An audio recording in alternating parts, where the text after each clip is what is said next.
As far as the government is concerned, we have completely detached ourselves from the ICC because we withdrew from it as a state. And that withdrawal took effect way back in 2019. So we have terminated all relations with the ICC. Pag-usapan natin ngayon si Solicitor General Minardo Guevara na pagkatapos niya mag-submit ng manifestation sa Korte Suprema na ayaw niya o ayaw nila, tumatalikod sila sa obligasyon nilang abugaduhan o depensahan ang mga respondents sa writ of habeas corpus na na-file sa Korte Suprema tungkol kay PRRD. Ngayon, grabe ang papuri na inaani ni Solgen Guevara. Unahin natin ito post ni Senator Ronald Bato de la Rosa 28 minutes ago. Sabi niya, mabuti pa itong Solicitor General, alam nila ang kanilang trabaho. Mabuhay po kayo, Solgen Guevara et al. For refusing to defend this abusive government. Sa aking vlog tungkol nito, ang daming comments na ito, si Jellyfish Sadagat, sabi niya, thank you sir Minardo Guevara sa iyong paninindigan. I salute you sir. Si Elias Aragas, if the Solicitor General is true to his word, then he deserves the respect of all those who are supporting PRRD. Yes, lot of respect.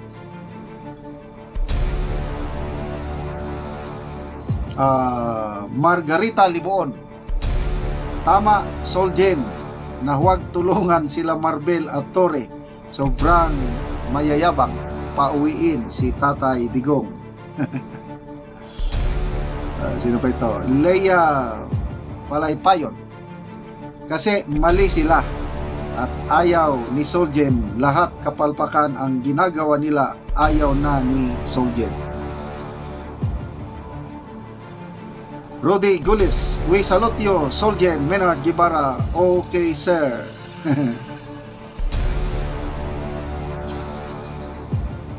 So, congrats. Ito, si Eric Siyo. Congrats, Solgen. Do your job right. You will never go wrong. Don't let Torre retire peacefully. No retirement benefits.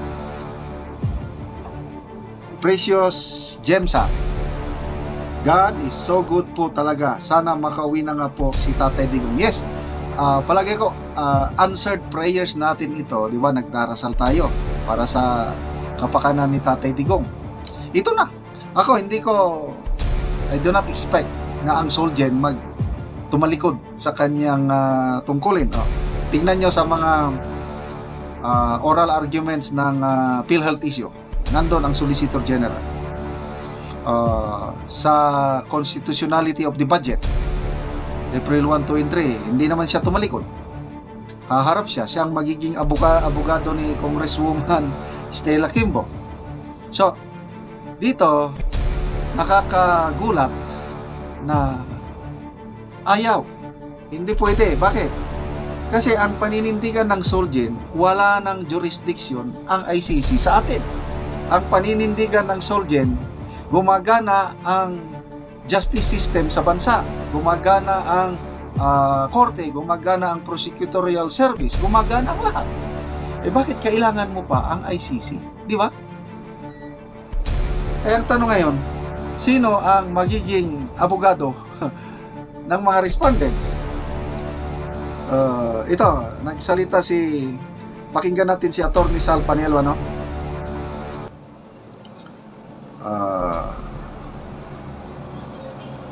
Ito, sa SMNI News.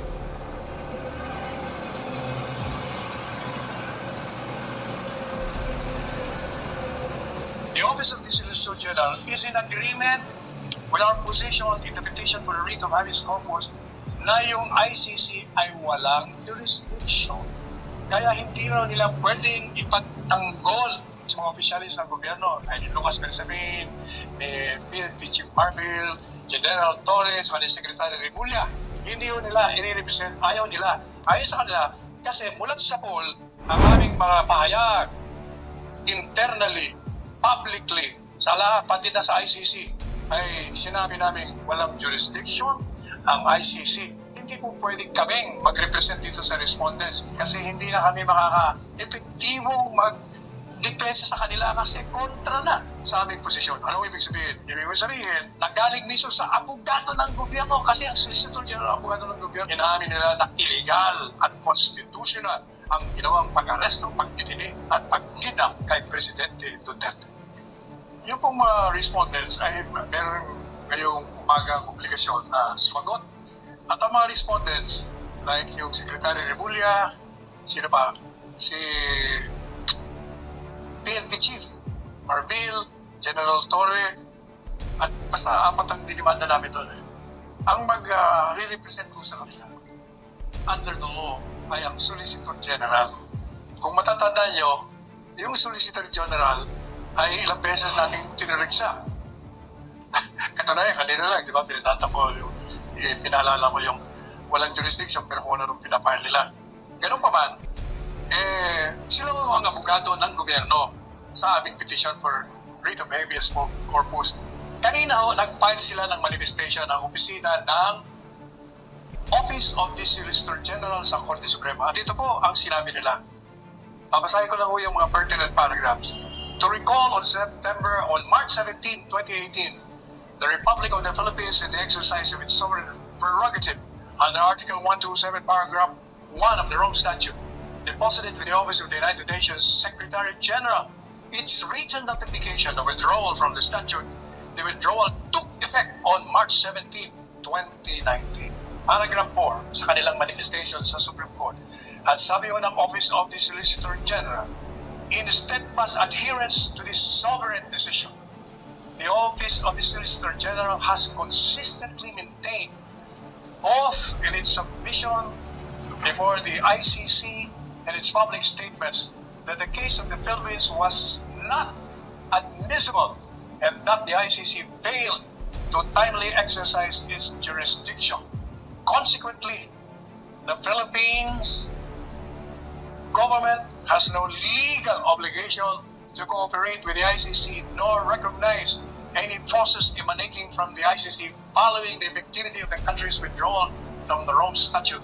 Considering the Office of the Solicitor General's firm position that the ICC is barred from exercising jurisdiction over the Philippines and that the country's investigative, prosecutorial, and judicial system is functioning as it should, the OSG may not be able to effectively represent respondents in these cases and is constrained to recuse itself from the participating herein. At ang prayer po nila, wherefore the OSG most respectfully prays that its manifestation of recusal in the above captioned consolidated petitions be noted and or favorably considered. Ano po ibig sabihin ng manifestasyon ng OSG?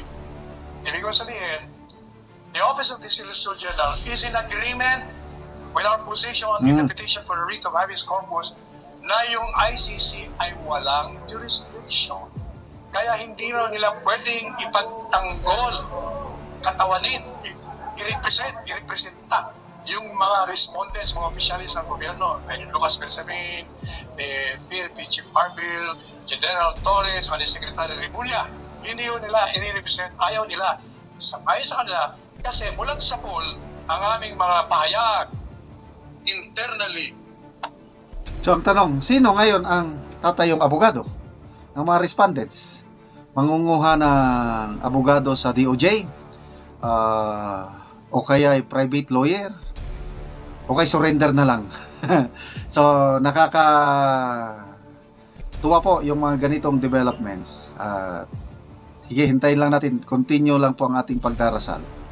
Answered prayers ito na sana katigan ng Korte Suprema yung petition o yung writ of habeas corpus na mag-utos ang korte na i-produce ang living body ni PRRD balik dito sa Pilipinas.